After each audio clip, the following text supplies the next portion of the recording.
le Seigneur bien. Donnez-lui la gloire, il est dans cette maison. Il est présent, il est ici, en train de nous faire du bien. Éternel Dieu des armées, Dieu tout-puissant, El Shaddai, Créateur des cieux et la terre, Maître de l'univers.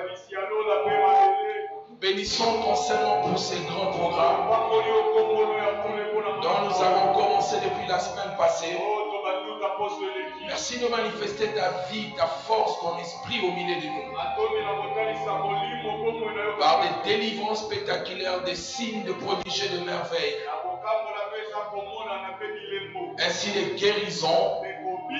Au nom puissant du Seigneur Jésus-Christ, Fils de Dieu vivant, nous avons ainsi prié.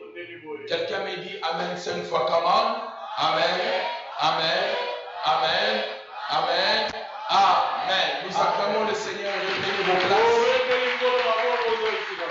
Reprenez vos places dans la présence du Seigneur. Merci.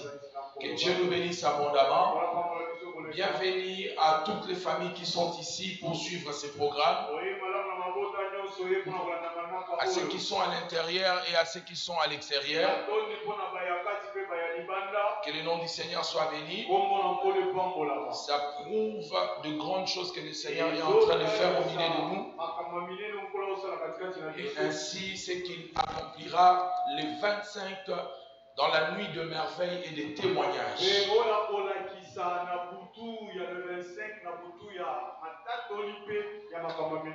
Alors que Dieu nous bénisse, nous avons commencé à enseigner sur les esprits familiers.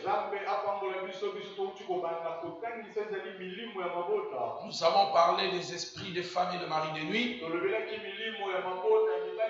La semaine passée et cette semaine, nous parlons des étoiles dans des familles, comment elles sont vendues. Avec les esprits familiers, nous avons expliqué l'un des esprits familiers qui se trouve dans notre culture, l'esprit de Kodia. Nous avons parlé de ça déjà depuis quelques jours. Et hier, nous avons parlé des étoiles et comment les étoiles sont vendues, comment vos étoiles sont utilisées par d'autres personnes. Et aujourd'hui, nous allons parler de la suite et la fin des étoiles. Probablement demain. Nous allons clôturer demain pour cette semaine. Et la semaine prochaine, nous commençons le mystère du trou de mire. Le trou dans le mur plutôt. Lorsqu'il y a un mur, vous ne voyez pas de l'autre côté. Il n'y a que Dieu qui peut faire un trou pour que tu vois ce que les gens sont en train de faire contre ta vie. Et ça sera la semaine des dévoilements, des secrets, des choses cachées dans des familles durant des générations. Quelqu'un me dit Amen bien. Alléluia. Alléluia. La semaine prochaine, nous allons continuer et nous allons finir la semaine d'après.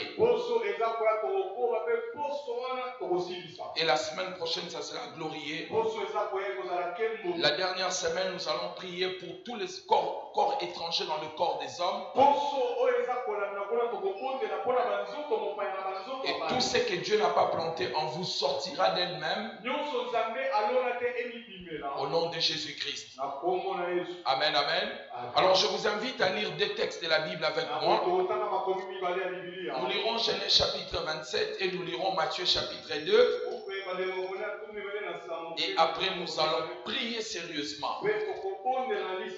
J'aimerais remercier ma nièce pour les tapis que tu nous as donnés. C'est tellement joli. Si ce n'était pas pour l'église, j'allais le prendre pour moi. Donc on le mettra juste à côté là où nous avons l'habitude de s'asseoir. Sinon ici ça va se salir très rapidement. Quelqu'un me dit Amen bien. On se tient debout s'il vous plaît pour la lecture. Après après vous allez reprendre vos places. Amen, amen. Je lisais Genèse chapitre 27. Genèse chapitre 27. Verset 13, si vous avez trouvé, vous me dites Amen. Amen. Genèse chapitre 27, verset 13, je lis pour vous. Sa mère lui dit que cette malédiction, mon fils, retombe sur moi. Écoute seulement ma voix et va les prendre. Va me le prendre. Jacob alla les prendre et les apporta à sa mère, qui fit un mets comme son père aîné. Ensuite, Rebecca prit le vêtement d'Ésaü, son fils aîné, le plus beau qui se trouvait à la maison, et elle le fit mettre à Jacob, son fils cadet. Elle couvrit ses mains de la peau des chevreaux et son cou qui était sans poil. Et elle plaça dans la main de Jacob, son fils, le mets et le pain qu'elle avait préparé. Quelqu'un me dit Amen bien. Remarquez le verset 18. Il vint vers son père et dit, mon père. Et Isaac dit, mais voici, qui es-tu, mon fils? Jacob répondit à son père, je suis Ésaü, ton fils aîné. Je fais ce que tu m'as dit. Lève-toi, je t'ai pris, assieds-toi et mange de mon gibier, afin que ton âme me bénisse. Isaac dit à son fils, et quoi? Tu en as déjà trouvé, mon fils? Et Jacob répondit, c'est que l'Éternel, ton Dieu, l'a fait venir devant moi. Isaac dit à Jacob, approche donc que je te touche, mon fils, pour savoir si tu es mon fils Ésaü ou non. Jacob s'approcha d'Isaac, son père, qui le toucha et dit, la voix est la voix de Jacob, mais les mains sont les mains d'Ésaü. Il ne le reconnut pas parce que ses mains étaient velues comme les mains d'Ésaü, son frère. Et il le bénit, il dit, c'est toi qui es mon fils Ésaü? Il pose la question. Et Jacob répondit, c'est moi. Isaac dit, serre-moi et que je mange du gibier de mon fils, afin que mon âme te bénisse. Jacob le servit et il mangea. Il lui apporta aussi du vin et il but. La nourriture, c'est sa mère qui a préparé. Mais le vin, c'est Jacob lui-même qui a cherché. Alors Isaac, son père, lui dit, approche donc et baise-moi mon fils. Jacob s'approcha et le baisa. Isaac sentit l'odeur de ses vêtements, puis il les bénit. Isaac sentit quoi? De quoi? Et puis, donc s'il n'avait pas senti l'odeur de ses vêtements, il n'allait pas le bénir. En fait, l'odeur de ses vêtements, c'était l'odeur des chants qu'Ésaü avait l'habitude d'exercer. Et d'ailleurs, vous allez remarquer, la première bénédiction, il dit, l'odeur de mon fils est comme les chants. Quelqu'un me dit Amen bien. Il est béni et il dit, voici l'odeur de mon fils est comme l'odeur d'un champ que l'Éternel a béni. Que Dieu te donne de la rosée du ciel et de la graisse de la terre, du blé et du vin en abondance. Matthieu chapitre 2, rapidement, parce qu'aujourd'hui je sens que nous allons vraiment prier. Matthieu chapitre 2, rapidement. Qui a trouvé? Je lis pour nous. Je suis étonné à Bethléem en Judée au temps du roi Hérode. Voici le mage d'Orient arrivèrent à Jérusalem et dirent, où est le roi des Juifs qui vient de naître? Car nous avons vu son étoile en Orient et nous sommes venus pour l'adorer. Le roi Hérode, ayant appris cela, fit troubler et tout Jérusalem avec lui. Il assembla tous les principaux sacrificateurs et les scribes du peuple, et il s'informa auprès du lieu où le Christ devait naître. Ils lui dirent à Bethléem en Judée, car voici ce qui a été écrit par le prophète. Et toi, Bethléem, terre de Juda, tu n'es certes pas la moindre entre les principales villes de Juda, car de toi sortira un chef qui paîtra Israël, mon peuple. Alors Hérode fit appeler en secret le mage et s'enquit soigneusement auprès d'eux depuis combien de temps l'étoile brillait. Puis il les envoya à Bethléem en disant, allez et prenez des informations exactes sur le petit enfant. Quand vous l'aurez trouvé, faites-le moi savoir, afin que j'aille aussi moi-même l'adorer. Amen. Reprenez vos places et on acclame le Seigneur. Seigneur, je te rends de multiples actions de grâce. Merci pour la plénitude de ton esprit et des vies présentes ici. Merci pour des gens qui vont arriver encore de partout pour écouter ta parole. Au nom de Jésus-Christ, par ton Esprit Saint, j'ai ainsi prié. Amen. Alors, nous avons parlé des étoiles hier. Comment nos étoiles sont désorientées. Comment nos étoiles sont volées. Et j'avais dit ici hier, pendant que j'étais en train de conclure mon message, j'avais dit ceci. Nos étoiles ne se volent pas de manière spirituelle seulement. L'ennemi peut aussi manipuler nos décisions et nos choix pour voler nos étoiles.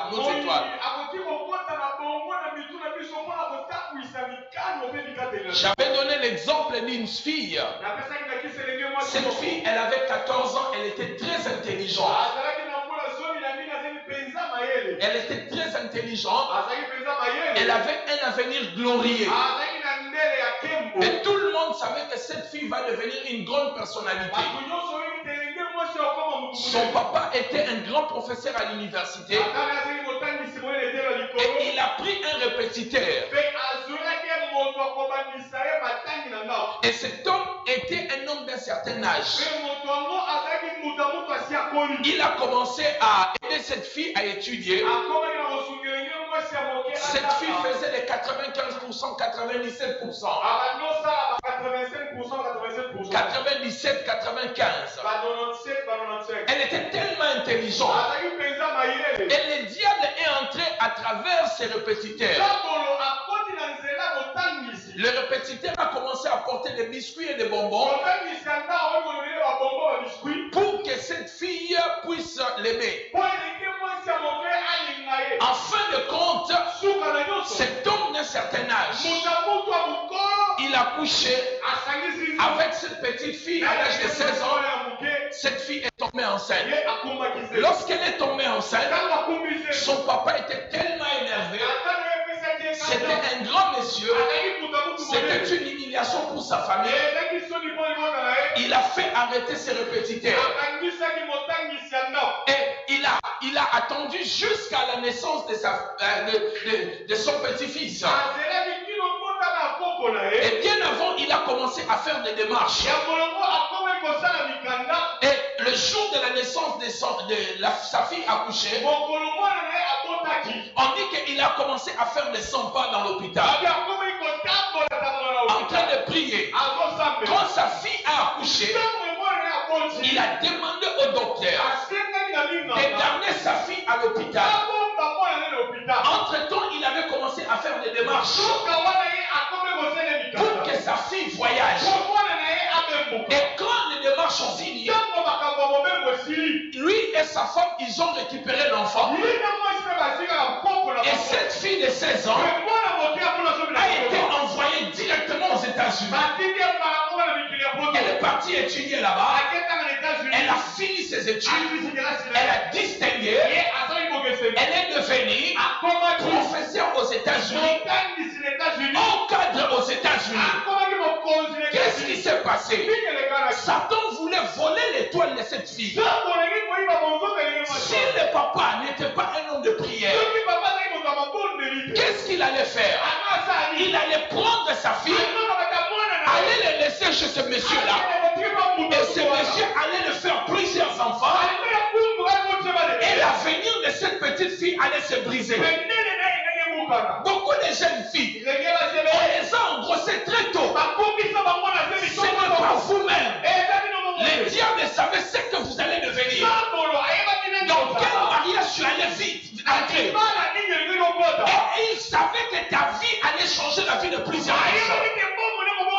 Pour désorienter ton étoile, on t'envoie un voyou qui va t'engrosser, qui te fait 5-6 enfants, et il brise ta carrière. Ton étoile est désorientée. C'est pour cela chaque parent dans cette église, vous devez veiller sur la vie de vos enfants, leurs choix et leurs décisions. Des fois, les enfants ne sont pas lucides. Ils peuvent prendre de mauvaises décisions. Et ces décisions peuvent détruire leurs étoiles. Et d'autres personnes, vous perdez vos parents très tôt. Moi-même, votre pasteur, les Français que vous entendez là, ça c'est l'autodidacte. Les droits que je fais, je les finis à plus de 40 ans. Après les 40 ans, je vais dire. Pourquoi? Mon père était un homme qui était intelligent. Il a étudié en Europe. Mais quand il est rentré à King, mon père aimait les femmes. Il dépensait dans la boisson. Donc du coup, il ne s'occupait pas de moi. En fait, le problème, ce n'était pas mon père.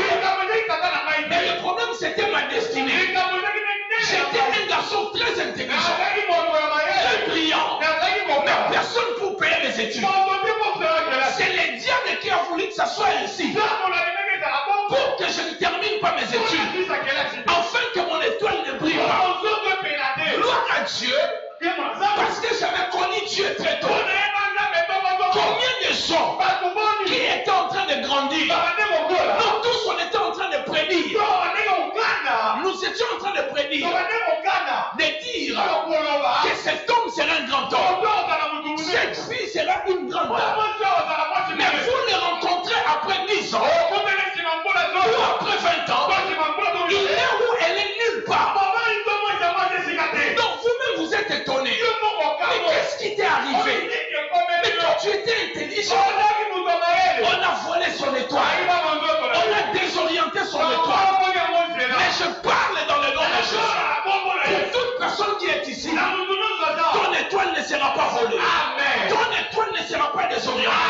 Je dis que ton étoile ne sera ni volée, ni utilisée, ni désorientée. Si elle a été déjà utilisée, ce soir nous allons la récupérer. Si tu crois, dis Amen 5 fois. Amen. Amen. Amen. Amen. Amen. Est-ce que je parle à quelqu'un? Je suis en train de parler à quelqu'un ici. L'église me dit Amen.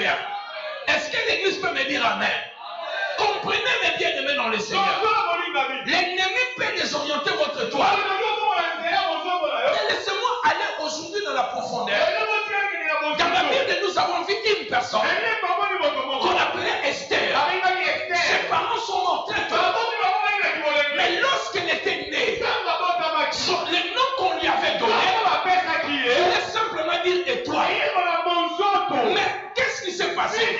Ses parents sont morts parce que l'ennemi voulait désorienter son étoile.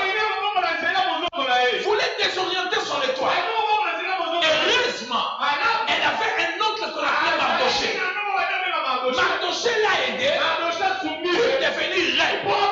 Mais bien aimé dans le Seigneur, certaines tragédies que vous arrivent, la mort subite de ton père, de ta mère, c'est juste pour voler ton étoile. Pour que tu commences à vivre ça et là. Tu n'as que 14 ans, on t'engrosse. On t'engrosse encore à 15 ans. On t'engrosse encore à 17 ans. Ta vie est finie directement. Mais toi, ça ne t'arrivera pas. Parce que Dieu verra sur ton étoile. J'ai dit que Dieu verra sur ton étoile. Alléluia. Dans l'histoire d'étoile, nous devons comprendre qu'il y a des endroits et il y a des personnes qui sont susceptibles de voler nos étoiles. Dans les textes que nous venons de lire, ici dans Matthieu, on nous montre la maison de Rhodes. Lorsque les mages qui étaient à l'Orient ont vu l'étoile, ils n'ont pas vu un roi, ils ont vu une étoile. Mais lorsqu'ils arrivent, après 2 ans de voyage, lorsqu'ils arrivent, voici ce qu'ils disent.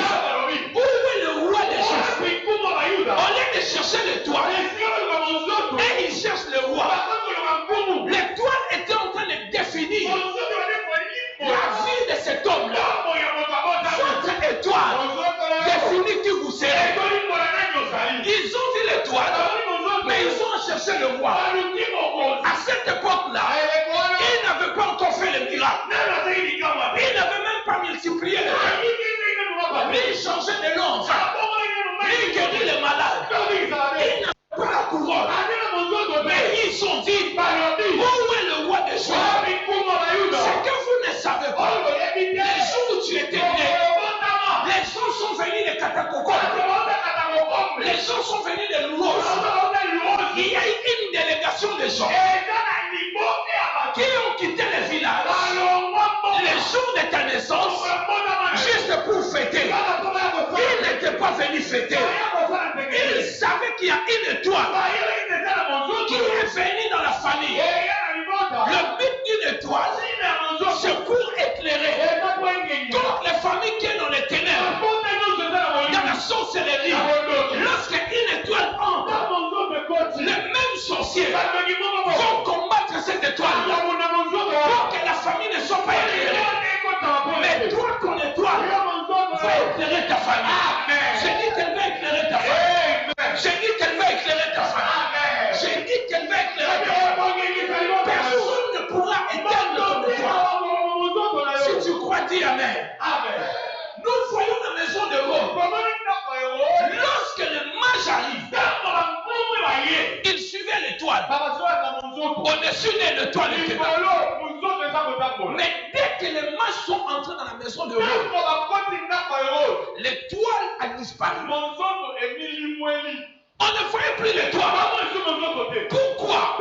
Parce que l'étoile du Christ, heureusement il était Dieu. Il a su qu'ils étaient dans le mauvais endroit. L'étoile a disparu. Et toi, vous prenez vos enfants, vous les envoyez chez un homme. Il est député, il a l'argent, il va s'occuper de notre enfant. Ton enfant qui avait l'avenir,